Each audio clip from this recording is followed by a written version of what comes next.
오늘 아침 우리에게 주시는 하나님 말씀은 민수기 27장 1절로 11절까지의 말씀입니다.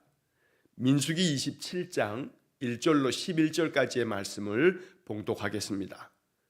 요셉의 아들 므낫세의 종족들에게 므낫세의 현손 마길의 증손 길르앗의 손자 헤벨의 아들 슬로브앗의 딸들이 찾아왔으니 그의 딸들의 이름은 말라와 노아와 호글라와 밀가와 디르사라.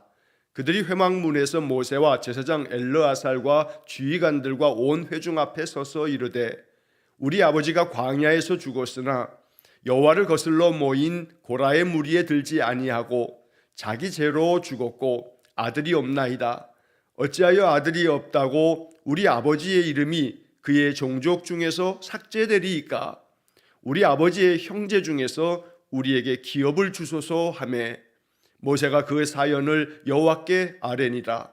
여호와께서 모세에게 말씀하여 이르시되 슬로브앗의 딸들의 말이 옳으니 너는 반드시 그들의 아버지의 형제 중에서 그들에게 기업을 주어 받게 하되 그들의 아버지의 기업을 그들에게 돌릴지니라.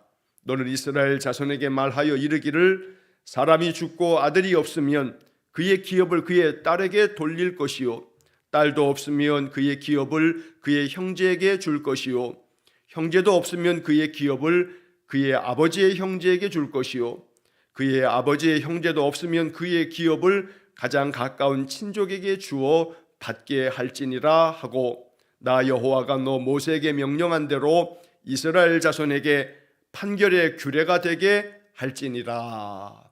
아멘. 자, 오늘 읽은 이 민수기 27장 1절로 11절까지의 말씀은 참 의미심장한 말씀입니다.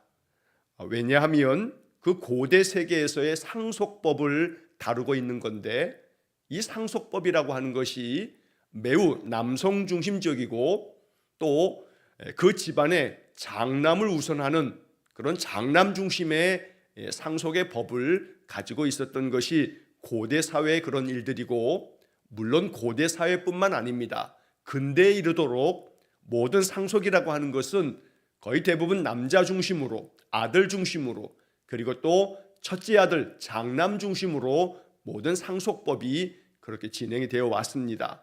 자, 그런 가운데서 오늘 읽은 이 민수기 27장 1절로 11절까지의 말씀은 이러한 남자 중심의 이 상속 제도를 여자에게도 그 상속의 권한이 있다라고 하는 것을 판결한 그러한 중요한 말씀이기 때문에 이것은 유대인 사회를 변화시키는 그 사회적인 모든 관습과 전통을 완전히 바꾸어 놓은 아주 중요한 사건이 된다는 것입니다.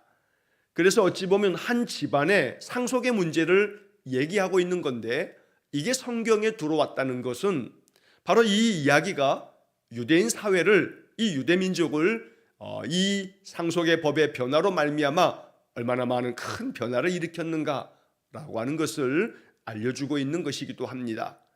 자, 슬로브앗의 딸들에 대한 이야기는 이렇게 오늘 이 27장에만 나오는 것이 아니고 그 다음 민수기의 맨 마지막 36장에도 이 상속에 관한 또 추가적인 법률이 기록이 되어집니다. 우리가 나중에 36장을 또 보게 될 때 그 내용들을 또 한번 살펴보게 될 것입니다. 자, 딸들에게도 상속의 권한을 인정해 주라라고 하는 것이 오늘 하나님께서 이제 이 슬로브앗의 딸들의 그 요구를 들어주시면서 명령하신 말씀입니다. 자, 그래서 오늘 본문의 맨 마지막 11절 말씀에 보면 이렇게 하나님께서는 모세에게 명령한 이 새로운 상속법에 대한 것을 이제 이스라엘 자손에게 판결의 규례가 되게 할지니라 라고 11절에서 말씀하고 있습니다. 한마디로 말하면 요즘 말로 하면 이것이 하나님께서 명하신 판례가 된다라고 하는 겁니다. 모든 법률적인 판단을 할 때 있어서 이 사법부의 판사들은 예전에 어떤 판결이 있었는가, 이러한 사건에 있어서 같은 판결이 있지는 않는가 살펴보면서 그 예전의 판결의 그 사례를 보고서 모든 판결을 내리게 되어집니다. 자, 그래서 판결의 규례가 되게 할지니라 라고 하는 것을 이제 이번에 이 판단으로 말미암아 이 판례를 계속해서 적용하라라고 하는 그런 말씀이 된다는 것입니다. 자, 그만큼 유대 사회를 굉장하게 변화시켰던 이 사건의 이야기가 어떤 의미를 가지고 있는지 오늘 아침 묵상하면서 이 말씀이 우리에게 주는 영적 교훈을 우리가 생각해야겠습니다. 자, 먼저 1절 말씀부터 보시면, 자, 요셉의 아들 므낫세의 종족들에게 므낫세의 현손 마길의 증손 길르앗의 손자 헤벨의 아들 슬로보앗의 딸들이 찾아왔으니, 자, 이 슬로보앗이라고 하는 그 사람의 딸들의 이야기를 하고 있는 건데, 자, 여기에 보면 므낫세의 현손, 즉 고손자가 된다는 겁니다. 므낫세가 바로 이 슬로보앗의 고조 할아버지고, 마길은 증조 할아버지고, 길르앗은 할아버지고, 헤벨은 아버지고, 그리고 이제 이 슬로보앗에 이르는 그 족보의 이야기가 이름이 쭉 기록이 되어집니다. 어찌 보면 그 앞에 있는 말들이 무슨 소용이 있길래 이렇게 고조 할아버지부터 증조 할아버지, 할아버지, 아버지의 이름을 다 언급하고 난 다음 슬로브핫이라고 하는 그런 이름이 나오는 건가? 이것이 유대인들에게 있어서는 굉장히 중요한 의미를 갖습니다. 왜냐하면 한마디로 쉽게 이야기하면 나라고 하는 존재는 그저 하늘에서 뚝 떨어진 것이 아니라 내 아버지로부터 내가 낳고, 내 아버지는 할아버지로부터, 할아버지는 증조 할아버지로부터, 증조 할아버지는 고조 할아버지로부터 이렇게 세대가 그 다음 세대, 그 다음 세대, 세대가 계속 이어져 내려가는 것이 이것이 이 기록의 의미가 됩니다. 자, 그렇기 때문에 이러한 이야기들은 한 사람은 그 위의 세대로 말미암아 그 부모 세대, 또 조부모 세대, 증조부, 고조부 이렇게 모든 세대가 이어지면서 오늘 내가 존재한다. 자, 그렇기 때문에 나로부터 또다시 내 아들 세대, 손자 세대, 증손자 세대, 고손자 세대 이렇게 세대가 계속 이어져 내려간다는 겁니다. 자, 그랬을 때 나라고 하는 사람을 기점으로 했을 때 나는 조상들로부터 이어져 내려왔고, 또 내 자손들은, 내 후손들은 나로 말미암아 또 이어져 내려간다라고 했을 때 이제 그 중간에 나는 어떤 역할을 해야 하는가라고 하는 의미로 이 명단의 이름들을 우리가 묵상하게 됩니다. 다시 말하면 한 부모 세대는 그 다음 자녀 세대에게, 또 그 다음 손자녀 세대에게, 계속해서 그 후손들에게 한 부모 세대의 그 영향력은 매우 중요하다는 것을 우리가 알아야 합니다. 왜냐하면 하나님 말씀대로 준행하고 하나님 뜻을 따라서 순종하며 살아가게 되면 하나님께서 성경에 약속하시기를 하나님 주시는 복이 1000대에 이르겠다고 말씀해 주신 바 있습니다. 하나님의 복이 그 믿음의 조상의 신앙의 그 행위에 따라 하나님 그에게 약속하신 바를 1000대까지 이루도록 하는 복을 주신다라고 하는 그런 축복의 약속이 성경의 말씀이기 때문입니다. 아브라함과 맺으셨던 그 언약을 지키시기 위해서 이스라엘 백성들로 하여금 그 가나안 땅으로 나아가도록 하나님 허락하신 겁니다. 몇백 년이 지났습니다. 그저 요셉이 있고 난 다음부터 요셉을 알지 못하는 애굽의 바로 왕서부터 따져도 400년입니다. 그러니까 좋게 아브라함부터 따지면 거의 500년도 훨씬 넘는 그 옛적의 조상과의 약속을 하나님께서 지키시기 위해서 이스라엘 백성들에게 애굽에서 나와 또 그 광야를 지나 가나안 땅까지 나아가도록 하는 것, 이 조상과의 약속을 하나님 지키시고 계시는 겁니다. 자, 그러므로 우리가 이렇게 성경에서 어떠한 사람의 이름이 그 조상들의 이름과 함께 언급되어질 때마다 바로 신앙의 약속이 자손들에게까지 계속해서 유효하다라고 하는 점을 우리가 잊지 말아야겠습니다. 자, 이렇게 므낫세 지파에 슬로브앗이라고 하는 사람이 있는데, 이 슬로브앗은 아들이 없었습니다. 딸들만 오늘 본문에 보니까 5명의 딸들이 있었던 겁니다. 말라, 노아, 호글라, 밀가, 디르사, 이 딸들의 이름이 이렇게 다 5명이 언급되어져 있습니다.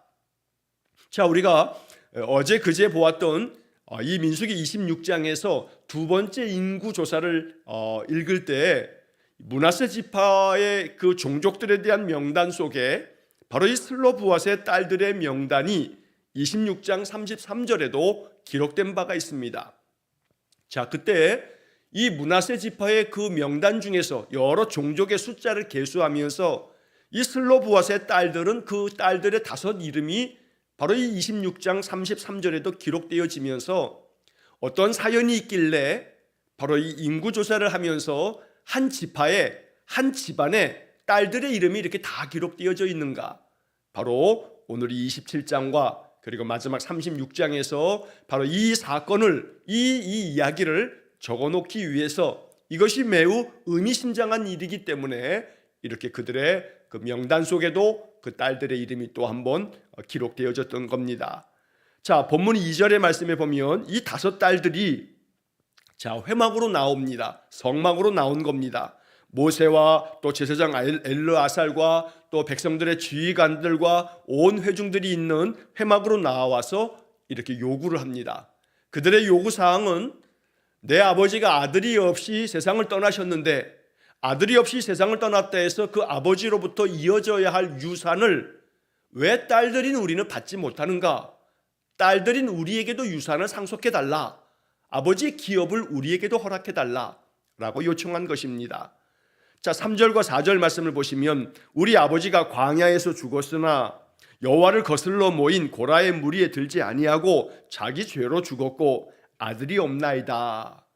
자, 우리 아버지가 죽었습니다. 광야에서 죽었지만 그러나 하나님을 거슬러서 거역해서 하나님 앞에 반역했던 그 고라의 일당들 속에 아버지는 포함되지 않았습니다. 그들과 동조하지 않았습니다. 그만큼 하나님 거슬르지 아니하고 하나님 뜻 가운데서 믿음으로 살아왔다는 것을 강조하고 있는 겁니다.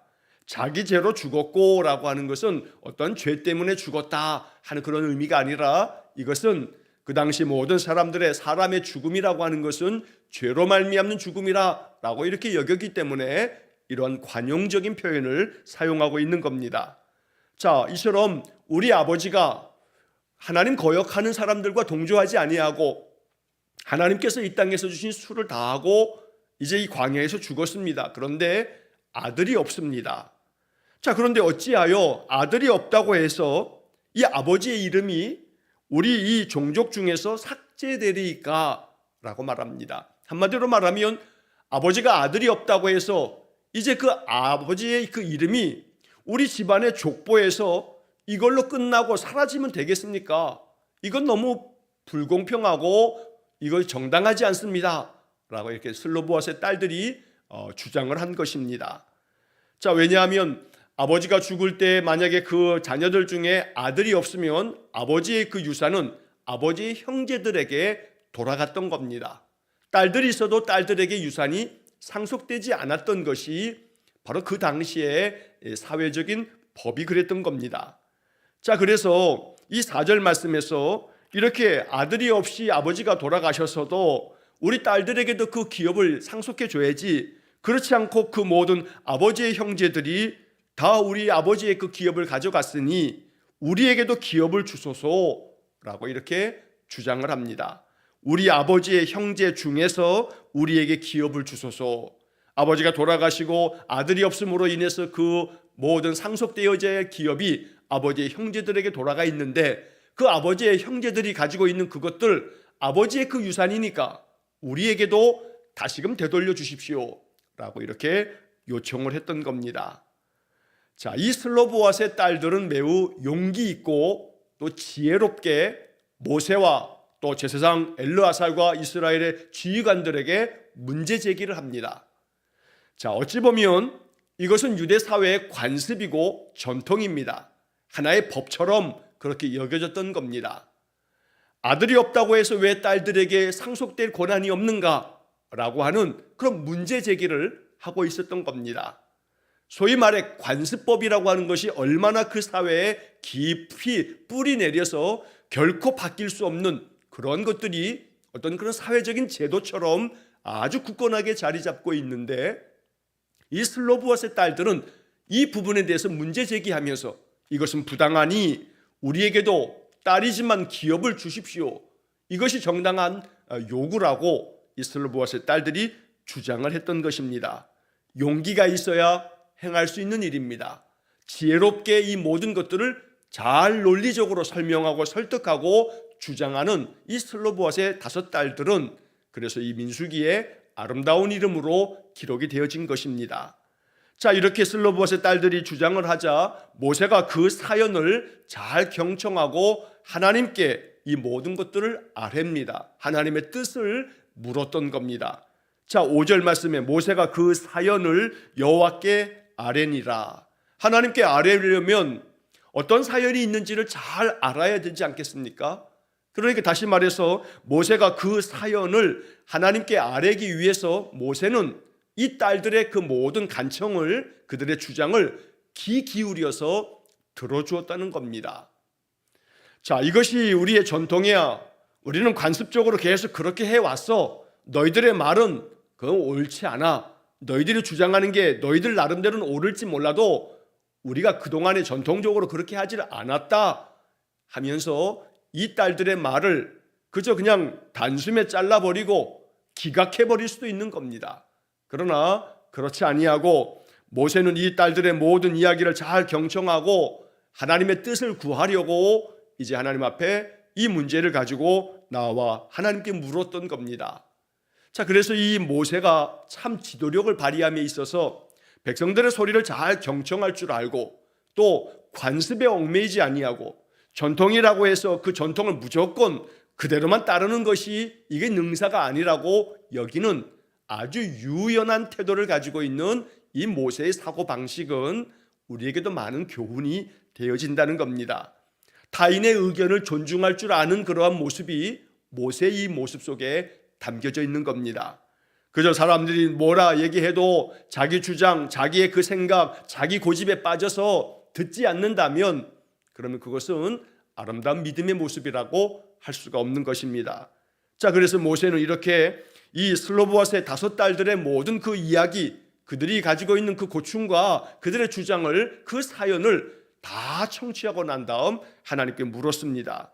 자, 그때 하나님께서 모세에게 대답해 주십니다. 자, 7절 말씀에 보면 슬로보아스의 딸들의 말이 옳으니 너는 반드시 그들의 아버지의 형제 중에서 그들에게 기업을 주어 받게 하되 그들의 아버지의 기업을 그들에게 돌릴지니라. 자, 아버지가 돌아가시면서 아들이 없기 때문에 그 아버지의 그 기업, 아버지의 유산이 아버지의 형제들에게 다 돌아갔는데 이 슬로보아스의 딸들이 주장함으로 말미암아 하나님께서 모세의 이야기를 듣고 이제 하나님께서 다시금 이 모든 그동안의 전통적인 관습들을 완전히 뜯어 고친 겁니다. 완전히 바꿔 놓으셨습니다. 자, 그래서 그 아버지의 형제들에게 돌아갔던 그 슬로보아스의 모든 유산들을 다시 정리해서 이 딸들에게 나눠주도록 해라 라고 이렇게 말씀하십니다. 그들에게 기업을 주어 받게 하여 라고 하는 이 말씀은 이 슬로보아스의 딸들의 그 요청이 받아들여지는 것뿐만 아니고 이 유대인 사회에 엄청난 변화가 일어나고 있음을 말씀하고 있는 겁니다. 가나안 땅에 들어가기 전에 모든 지난날의 관습과 전통에 있어서 그것이 잘못되어졌으면 바로잡는다는 의미에서 매우 중요한 것입니다. 이제 요단강 건너편 저 여리고 땅을 바라보면서 가나안 땅을 목전에 두고 이스라엘 백성들 안에 그들이 살아왔던 삶의 방식에 있어서 잘못된 것, 공정하지 못한 것, 정의롭지 못한 것, 이런 것들을 새롭게 바로잡고 그래서 그 모든 사회적 체계를 하나님의 뜻 안에서 세워간다는 의미에서 오늘 이 이야기는 아주 중요한 의미를 갖는다는 것입니다. 자, 그래서 이제 8절 말씀에 보면 너는 이스라엘 자손에게 말하여 이르기를 사람이 죽고 아들이 없으면 그의 기업을 그의 딸에게 돌릴 것이요 또 딸이 없으면 그의 기업을 그의 형제에게 줄 것이요. 자, 딸이 없을 경우에 자식이 하나도 없으면 그때는 그 사람의 그 기업을 그의 형제들에게 나누어 주라는 겁니다. 자, 그런데 만약에 10절에 형제도 없으면 그의 기업을 아버지의 형제들에게 준다. 자, 만약에 그 사람이 형제도 없다면 아버지의 그 형제들에게 그 다음 순서가 되어지게 되고 11절에 그의 아버지의 형제도 없으면 그의 기업을 가장 가까운 친족에게 주어 받게 할지니다. 자, 상속에는 순이라는 것이 있습니다. 순서가 있다는 겁니다. 그래서 한 사람이 세상을 떠나면 그가 가지고 있는 유산을 상속함에 있어서 상속의 순위가 있는데, 그 상속의 순위의 첫 번째는 물론 직계 비속, 즉 자녀들이 되어지고 그리고 배우자가 됩니다. 그 배우자와 직계 비속이 첫 번째 상속의 권한을 갖는 첫 번째 1순위자가 됩니다. 그런데 오늘 이 본문의 말씀에서 보는 것처럼 그동안에는 딸들에게는 상속권이 없었기 때문에 그저 아들이 없이 그저 딸만 있을 경우에는 딸은 아무런 상속을 받지 못했지만, 하나님께서 슬로보앗의 딸들의 이 주장에 하나님께서 이 모든 것들을 다 바꾸어 주심으로 딸들에게도 아버지의 것들을 상속할 수 있는 그런 새로운 판결, 새로운 판례를 만들어 주셨다는 겁니다. 자, 그런 점에서 이제 이 민수기 27장의 오늘 본문의 말씀은 하나님께서는 모든 사회적 제도들이 잘못되어졌을 때 이것을 바로잡는 데 있어서 하나님은 항상 사람들의 그 뜻을 잘 살피고 그들의 그 주장을 하나님 들으셔서 그들의 필요에 따라 그 모든 판결의 규례까지 바꾸시면서 하나님의 뜻을 세워가는 것입니다. 하나님은 정의와 공의의 하나님이십니다. 그러므로 이 민수기 27장의 말씀은 어떠한 사람들의 그 주장과 그 요청과 그들의 간청함을 잘 듣고 하나님 앞에서 그 모든 뜻들이 잘 전달되어지도록 모세는 하나님께 구하고, 하나님 그 청함이 올바르고 공정하고 바르기 때문에 그런 모든 전통적인 관습과 그 모든 것들을 다 바꾸심으로써 하나님의 그 선하심을 나타내고 계시는 겁니다. 자, 이 슬로브와 딸들의 이 용기 있는 행동은 오늘 우리에게도 굉장히 의미심장한 말씀으로 받아들여져야 합니다. 그저 우리가 지난날의 그 모든 관습과 전통들이 참 소중한 것들이지만 그것에 얽매이지 아니하고 이것이 정말로 올바른 일인가를 항상 분별할 줄 아는, 그래서 그것에 대해서 바로잡고자 하는 그런 마음들이 우리에게 있어야 된다는 것입니다. 자, 좀 전에 우리가 찬송을 부르면서 460장으로 찬송을 불렀습니다. 뜻없이 무릎 꿇는 그 복종 아니요, 운명에 맡겨 사는 그 생활 아니라. 자, 슬로보앗의 딸들에게 있어서 만약에 그냥 운명에 맡겨서 그냥 그러려니 했다면 그들은 상속되어지는 것 없이 인생의 삶 참 고단하고 고달프게 살았을 겁니다. 그저 내 운명이려니 하면서 숙명처럼 여겨지면서 살아가는 것, 이것은 믿음의 자세가 아닙니다. 하나님 앞에서 내게 주어진 삶에 있어서 그 찬양의 가사처럼 우리의 믿음 치솟아 독수리 날듯이 주 뜻이 이루어지이다 외치며 사나니. 슬로보앗의 딸들은 이렇게 하나님께서 내게 주신 그 삶에 대한 것들을 그냥 운명처럼 받아들이면서 멈추는 것이 아니라 끊임없이 하나님께 요구하고 간청하고 외치면서 하나님의 은혜를 구하는 그런 자세로 살았던 것입니다. 자, 여러분, 이 이야기는 3000여 년도 훨씬 전의 이야기입니다. 거슬러 올라가면 지금으로부터 한 3500여 년 전의 이야기입니다. 자, 그런데 참 이 상속법에 대한 이야기가 3000여 년 세월이 이르도록 사실은 이 법이 그렇게 크게 바뀌지 않았습니다. 다시 말하면 오늘 이 민수기 27장의 이 말씀은 3500여 년 전의 이 판결인데, 이 판결이 사실은 우리 인생들이 살아감에 있어서 이 판결대로 준행하지 못하고 매우 남성 중심적인 그런 세상이 얼마나 오랫동안 지속되었는지 모릅니다. 자, 쉽게 예를 들어서 우리나라의 상속법을 살펴보더라도 마찬가지입니다. 우리나라의 상속법은 1960년대 이전까지만 하더라도 딸들에게 상속권이 없었습니다. 1960년대까지도, 그러니까 다시 말하면 지금부터 60년 전만 하더라도 그저 딸들에게 대한 상속권이 법적으로 인정되지 않았다는 겁니다. 또 특별히 상속이라고 하는 것은 호주 중심의 사회였기 때문에 장남 중심으로 상속법이 이루어졌던 겁니다. 자, 그래서 장남에게 그 상속의 권한이 엄청나게 컸습니다. 자, 이러던 것이 60년대에 이르면서 상속법이 좀 만들어지고 다듬어지면서 이 상속의 그 분량이 이렇게 법적으로 1960년대에 만들어지게 됐는데, 예를 들어서 아버지가 돌아가셔서 상속이 되어지게 되면 아들에게 만약에 하나가 상속된다 그러면 장남에게는 1.5가 상속이 됩니다. 쉽게 말하면 아들이 만약에 1,000만 원을 상속받는다 그러면 장남에게는 1,500만 원을 상속하는 겁니다. 자, 그와 반해서 딸들에게는 이 1960년대에 이르러서야 딸들이 상속받을 때는 만약에 아들이 1을 상속받으면 딸은 0.5를 상속받게 됩니다. 그나마 1960년대 전에는 딸들이 상속받을 수가 없었습니다. 자, 그러면서 딸들에게는 아들의 반을 상속받았는데, 그런 가운데에서도 결혼한 딸은 출가 외인이라고 해서 아들이 하나를 받으면 이 결혼한 딸은 0.25를 받았습니다. 0.25. 자, 이것이 60년대에 새로 만들어진 상속법이었습니다. 자, 이러던 것이 또 60년대만 하더라도 배우자, 만약에 그 아버지가 돌아가시면 그 아내 되는 부인은 마찬가지로 아들이 하나를 받으면 부인도, 그 어머니, 그 아내 되는 사람도 반 0.5밖에 받지 못했던 겁니다. 자, 그만큼 우리나라도 1960년대까지만 하더라도 아들 중심으로 이 상속법이 되어졌고, 그런 가운데서 장남은 다른 아들들보다 0.5를 더 받는, 50%를 더 받는 그런 상속 제도를 가지고 있었던 겁니다. 자, 그러던 것이 70년대 한번 바뀌고, 그리고 1991년도에 우리나라의 상속법이 또 한번 크게 바뀌게 됩니다.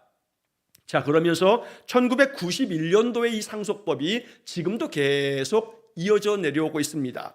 이때 큰 변화는 바로 배우자를 아주 중요하게 여기면서 그 부인 되는 이에게 바로 아들이 하나를 받으면 그 아내 되는 이에게, 배우자에게 0.5를 더해서 1.5를 상속받게 했고, 장남은 하나를 상속받습니다. 딸도 하나를 상속받습니다. 자, 그래서 1991년도에 이르러서 모든 자녀는 결혼을 했든 결혼을 하지 않았든 또 장남이든 또 차남이든 관계없이 모든 자녀들은 n분의 1 똑같은 그러한 지분으로 상속받도록 한 것이 1991년도에 만들어진 상속법이었던 겁니다. 그 전까지만 하더라도 1991년이 여러분 이제 30년밖에 되지 않은 그런 제도입니다.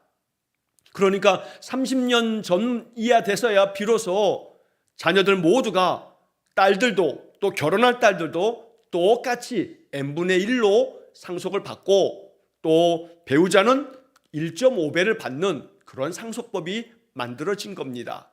자, 그만큼 모든 사회라고 하는 것이, 이 상속의 제도라고 하는 것은 매우 남성 중심적이고 장남 중심적인, 호주 중심적인 그런 상속 제도를 가지고 있었다는 겁니다. 이 현대까지도. 자, 그만큼 상속이라고 하는 것은 굉장히 예민하고 또 자기들의 이권이 관련되어 있는 거기 때문에 이건 굉장히 참 머리를 아주 그냥 싸움을 벌여가면서까지 그렇게 싸워가는 그런 이야기인데, 오늘 이 민수기 27장의 이 이야기는 그런 점에서 어찌 보면 굉장히 혁명적인 그런 사건이 아닐 수 없습니다. 딸들에게도, 아들이 없어도 딸들에게도 똑같이 상속을 허락해 주었던 말씀이었던 겁니다. 하나님 앞에 나아감에 있어서 언제나 그렇기 때문에 늘 하나님 앞에 내 마음의 소망과 간청을 간절히 주장하고 또 요구하는 것이 아마 이 슬로보아스의 딸들을 통해서 우리가 배우는 용기와 지혜가 될 것입니다. 에베소서 3장 12절 말씀에 보면 이런 말씀이 기록되어 있습니다. 우리가 그 안에서 그로 말미암아, 그를 믿음으로 말미암아 담대함과 확신을 가지고 하나님께 나아감을 얻느니라. 언제나 주님 안에서 우리가 믿음을 가지고 나아갈 때 담대함과 확신을 가지고 하나님께 나아갈 것을 말씀하고 있는 것입니다. 슬로보아스의 딸들이 그랬던 겁니다. 마음 가운데 이것은 부당하다, 마음속에 담대한 마음을 가지고 모세와 제사장 엘르아살과 백성의 지휘관들에게 성막에 찾아가서 이렇게 주장하면서 아들이 없다 하여서 유산이 그 기업이 이 딸들에게 상속되지 못하는 것은 부당합니다 하고 담대하게 주장함을 통해서 하나님이 그 뜻을 받아들이심으로 이 슬로보아스의 딸들에게도 유산이 다 상속되어지는 그런 사회적인 큰 변화가 일어나게 됐다는 겁니다. 오늘 이런 말씀을 묵상하면서 언제나 이 슬로보아스의 딸들처럼 용기 있고 또 지혜롭게 우리의 마음 가운데 주장을 간청하고 또 모세와 같이 어떤 것이든 전통이나 관습에 얽매임 없이 잘 경청하고 하나님께 구하여 하나님께서 정하신 이 뜻을 따라서 그렇게 사회를 변화시켜 가는 것, 이것이 우리에게 주는 영적 교훈들을 마음에 깊이 깨달으면서 언제나 하나님 앞에 참으로 슬로보아스의 딸들처럼 지혜롭고 용기 있게 담대함과 확신을 가지고 하나님 앞에 나아가 우리의 마음의 소망을 간절히 또한 구하고 하나님의 뜻을 따라 또 순종하는 그런 귀한 믿음의 삶이 될 수 있기를 주의 이름으로 간절히 축원합니다. 기도하겠습니다. 자비로우신 아버지 하나님, 그저 운명에 맡겨 사는 삶이 아니라 숙명처럼 여기면서 부당한 것과 잘못된 것도 주장치 못하는 그러한 마음이 아니라 담대한 마음을 가지고 용기와 지혜를 가지고 하나님 앞에 구하고 또 사회적인 변화를 일으키기 위해서 힘쓰고 애쓰는 적극적이고 능동적인 태도를 가진 슬로보아스의 딸들을 통해서 영적 교훈을 얻습니다. 우리의 마음 가운데 깨달음 주셔서 이 말씀과 같이 용기 있는 믿음을 우리에게 허락해 주시고 또한 우리의 삶 속에서 변화되어져야 할 모든 사회 구조조차도 더욱더 힘써 주장할 줄 아는 그러한 성도들 되게 해 주옵소서. 모세와 같이 다른 사람의 그 주장도 하나도 소홀히 여김없이 존중히 듣고 경청하고 하나님께 구하여 이 모든 사회 제도를 바꾸어 갔던 모세의 이런 지도력이 오늘 이 땅의 모든 사회의 지도자들에게 이루어지도록 은혜를 내려 주옵소서. 오늘도 한날의 삶을 주님께 의탁합니다. 담대한 마음 가지고 확신 가지고 인생의 삶을 살아가면서 하나님께 은혜를 구하는 우리 성도들 되게 해 주옵소서.